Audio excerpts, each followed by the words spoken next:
Nous avons décidé, en notre âme et conscience, d'interdire aux femmes de parler entre elles. Nous avons réussi à capter et à regarder vos chaînes du câble grâce à Mahmoud, ici présent, qui s'y connaît un peu en électronique, même si pour nous c'est de la sorcellerie et que nous condamnons cela. Mais nous sommes tombés sur de la télé-réalité, notamment les Kardashians.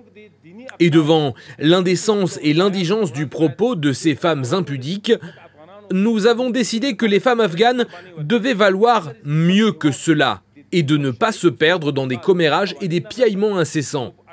Elles n'ont donc plus le droit de parler entre elles. Les Occidentaux auront vite fait de traiter notre décision de liberticide, mais il se trouve que nous avons aussi regardé vos chaînes. Et qu'en observant vos dirigeantes comme Aurore Berger, Anne Hidalgo ou Sandrine Rousseau, nous sommes bien contents de n'autoriser aucune femme à exercer des postes importants. Car comme dit précédemment, nous n'avons pas envie que nos femmes se rabaissent au niveau des Kardashians ou de Sandrine Rousseau. Mais les Occidentaux ont trop vite fait de critiquer nos initiatives.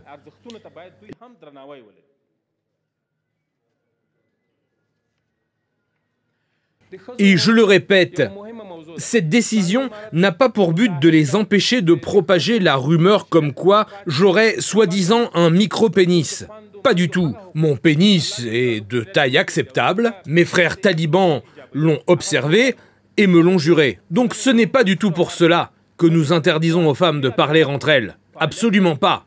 Les femmes n'ont plus le droit de parler, mais nous faisons cela pour leur bien. Les Occidentaux ont trop vite fait de nous juger, comme si le monde tournait autour d'eux. Mais tous les choix que nous faisons pour les femmes, nous le faisons pour leur bien, uniquement.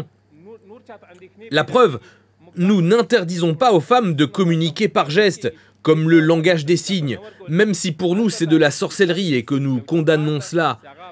Nous n'interdisons pas non plus aux femmes de s'écrire des petits mots sur du papier, surtout pour celles qui ont eu la chance d'aller à l'école avant qu'on ne les ferme définitivement.